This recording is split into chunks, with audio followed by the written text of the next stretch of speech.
Сегодня глава Республики Башкортостан обратился с ежегодным посланием к Госсобранию региона. О главных темах поговорим сегодня в программе «Интервью». Здравствуйте, я представляю гостя в студии. Арсен Шейхметов, политолог, старший преподаватель кафедры политологии и связи с общественностью Уфимского университета науки и технологий. Арсен Маратович, здравствуйте. Здравствуйте.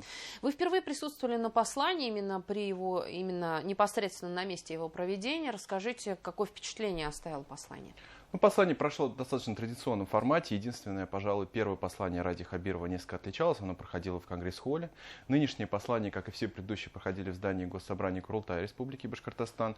Выступал он перед депутатами и представителями общественности, перед активными деятелями. Присутствовали и деятели СВО, конечно, безусловно. Это главная, основная тема, с которой, собственно, и начал Ради Хабиров свое послание, говоря о тех мерах поддержки, которые созданы для членов семей и участников специальной военной операции на территории Республики Башкортостан. В частности, он объявил и о создании ассоциации ветеранов и участников специальной военной операции. Это тоже такое некое региональное ноу-хау. В других регионах такой момент не присутствует. И в целом, если мы оцениваем деятельность республики в рамках активности по направлению поддержки членов семей и участников специальной военной операции, то здесь, как мы знаем, в общем-то, Республика Башкортостан является одним из лидеров. Это ключевое направление, которое обозначал президент страны Владимир Путин в части организации и работы на местах непосредственно, и работы на региональном уровне. Это некий такой важный пункт в поддержке специальной военной операции страны губернаторов. Да, и здесь, собственно, и в рамках визита Владимира Путина в Уфу в октябре. И в целом Республика Башкортостан часто появляется в перечне регионов, которые вкладывают такую достаточно существенную часть своей экономической силы и в целом социальных усилий по мерам поддержки. Да, и на недавней прямой линии главы республики мы тоже отмечали, что, в общем-то, это была такая ключевая тема, которая шла через всю прямую линию, все 4 часа, неким таким лейтмотивом. Пожалуй, две основные темы были: это СВО и проблемы инфраструктуры транспорта. СВО, собственно, стало ключевой темой и на данном послании. Ради Хабиров в действительности уделял им много внимания, отметил, что будут приняты новые меры поддержки, и те меры, которые уже существуют, они будут продолжены вплоть до какого-то финального завершения специальной военной операции, и дальше семьи тоже будут поддерживаться. Собственно, это основная тема, и, естественно, ей уделялось ключевое внимание. И одна еще из главных тем, которая была озвучена в послании, она шла вторым номером, это экономическое развитие региона, что, наверное, вполне обосновано для его социального развития, для социальной поддержки жителей. Как здесь оцените, что прозвучало, может быть, основополагающее? Как часто говорят, политика вытекает из экономики, поэтому, естественно, экономика — это ключевой процесс, на базе которого выстраиваются все политические и социальные отношения, и в том числе и меры поддержки и обществу, они тоже все строятся из экономических возможностей. Здесь главное, что было отмечено Радием Хабировым, это рост инвестиций на четверть за минувшую пятилетку. Да и вообще, если мы говорим про все послание, то оно несколько подводило итоги прошедших 5 лет работы и задавало тренды на ближайший год. Это была своего рода и отчасти и предвыборная какая-то, уже не предвыборная, уже поствыборная, конечно, программа развития региона на ближайшие несколько лет, не 5, но на год, где-то на 2, на 3, если мы говорим про инфраструктурные проекты, безусловно. И рост инвестиций на четверть — это тот фактор, который наиболее положительно выделялся Радием Хабировым на фоне особенно и ковида, и специальной военной операции, санкционной политики. То есть это все равно время некоторых испытаний, не самого ровного ландшафта для ведения нормальной экономической деятельности, и в этих условиях рост инвестиций достигнут на четверть. Не стоит забывать, конечно, что и инфляционные процессы в стране присутствуют, да, поэтому эти показатели тоже они не универсальны, да, но тем не менее рост заметен, и заметен в первую очередь через реализацию тех проектов, которые происходят на территории региона. Это и в промышленном производстве, и в сельском хозяйстве. Мы знаем, ряд предприятий был открыт, как совместное производство с Беларусью, например, тот же цементный завод был открыт в Абзелиловском районе, да, и более мелкие предприятия, которые находят здесь свое применение. В Благовещенском районе достаточно много предприятий появилось в последние годы. И сельское хозяйство — это два ключевых направления экономических, которые, собственно, выделялись Радием Хабировым. Да? И, в общем-то, республика у нас традиционно промышленно-аграрная, где сочетается и промышленный, и аграрный аграрный сектор. По многим показателям сельского хозяйства в Приволжском федеральном округе мы находимся на первых, вторых, где-то третьих местах. Вот, особенно по мясомолочному производству и по производству подсолнечного масла, опять-таки благодаря тоже активности Чешминского района, производству меда и прочего. Вот, и здесь, конечно, это две ключевые поддержки. Нынешние годы по сельскому хозяйству очень разные пришлись, где-то была засуха, где-то рекордный урожай. В позапрошлом году были как раз рекорды, в прошлом году засуха. Этот год тоже не очень простой, потому что то у нас были ливни, то у нас засуха наоборот сменяла их, да, и снова потом август весь в дождях прошел.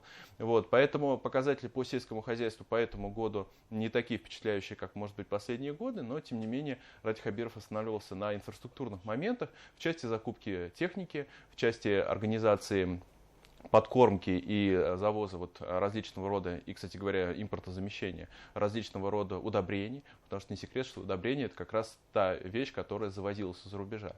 Вот. И это как раз-таки та почва, которая создается для роста в ближайшие годы. Вот. Здесь, конечно, все будет многое зависеть от погоды, но, тем не менее, некие инфраструктурные моменты, особенно в сельском хозяйстве, со стороны государства видны, и, в общем-то, тот рост в аграрном производстве, который мы видим за последние 10 лет, они во многом достигнуты за счет государственных субсидий. И здесь Ради Хабиров тоже акцентировал внимание на том, что меры поддержки будут продолжены, несмотря на любые экономические испытания. Да? Вот. А в промышленном производстве основной акцент делался на прорывное научно-техническое развитие. Это тоже одно из направлений, которое обозначается и президентом страны, особенно в условиях и санкционной политики. Это тоже преимущественное направление, и создание серии НОЦов по всей стране, научно-образовательных центров и строительства кампусов. Это тоже продолжение этой политики. И здесь мы увидели от Ради Хабирова тоже некое ноу-хау. Было предложено, точнее уже принято решение о создании Госкомитета по научно-техническому развитию. Это структура, которая должна курировать непосредственно не просто развитие промышленного производства или аграрного, да, или образования и науки, а это именно Госкомитет, который будет сформирован на базе тех ключевых приоритетных направлений, которые обозначены в стратегии развития президента страны. Вот. И по этим направлениям, очевидно, будет вестись ключевая деятельность. Да? То есть тот комитет, который будет координировать вот эту деятельность по прорывным научно-техническим направлениям, но и тем, которые развиваются у нас в регионе непосредственно. Вот. Такие госкомитеты и вообще министерства там в каком или ином виде существуют очень мало где на самом деле, да, и Республика Башкортостан будет в этом плане тоже достаточно, наверное, ярким примером, потому что такого участия государства в реализации национально-технических проектов тоже мы видим далеко не везде. И помимо этого Ради Хабиров тоже акцентировал внимание на поддержке молодых ученых, в частности по созданию премии «Молодой ученый года», которая будет поощряться 7 человек ежегодно. Да, это тоже один из акцентов, который расставляется в качестве государственной политики по поддержку молодежи в части их реализации научно-технического потенциала. Мы знаем, что молодежь не очень охотно идет в науку, потому что это сложно, потому что это не так может быть выгодно, как ряд коммерческих секторов. Ну и плюс тоже мы знаем, что молодежь уезжает из республики, и это тот инструмент, который тоже призван остановить вот этот отток молодежи из региона. И здесь Госкомитет будет играть такую координирующую роль. Но мы прекрасно понимаем, что есть еще ряд направлений, как гуманитарный сектор, да, который тоже вроде как вкладывается в научно-техническое развитие, но при этом не может похвастаться какими-то там вещественными такими, да, достижениями, изобретениями.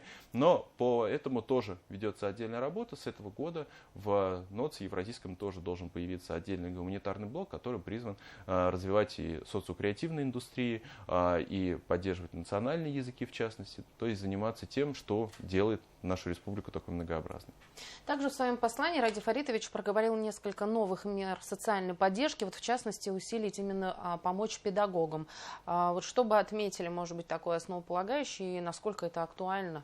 Ну, что касается поддержки педагогов сектора здравоохранения, то это преимущественно всегда материальная поддержка. Государство, оно всегда исходит из того, что сделать человека счастливым и успешным оно не может. Это все зависит только от человека самого.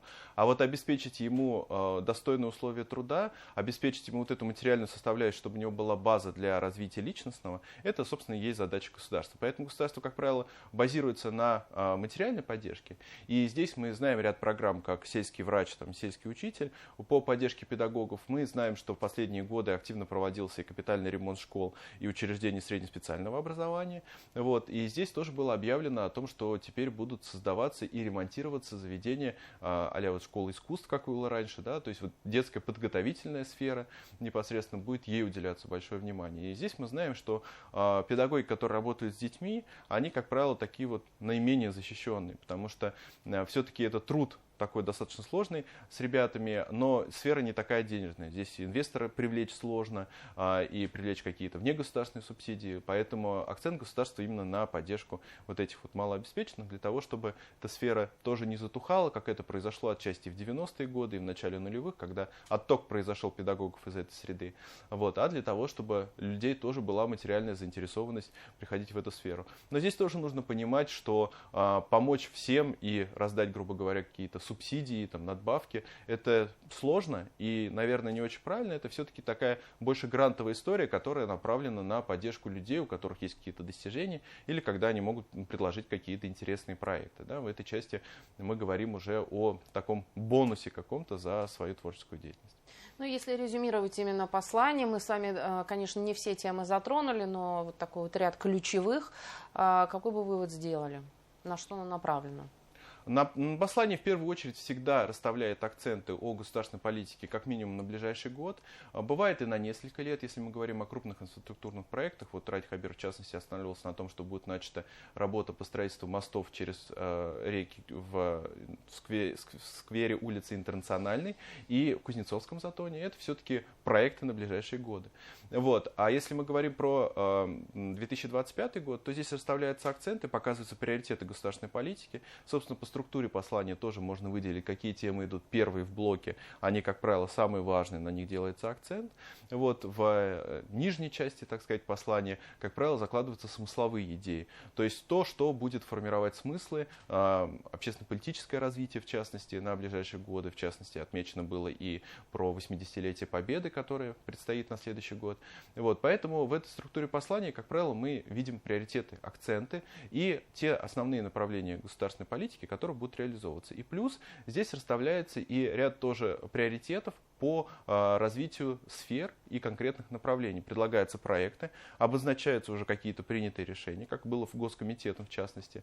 Вот. И в принципе задаются тренды развития региона на ближайшие годы. Все-таки это послание оно проходило в самом начале второго срока, и мы прекрасно понимаем, что это некая программа действий на ближайшие 5 лет.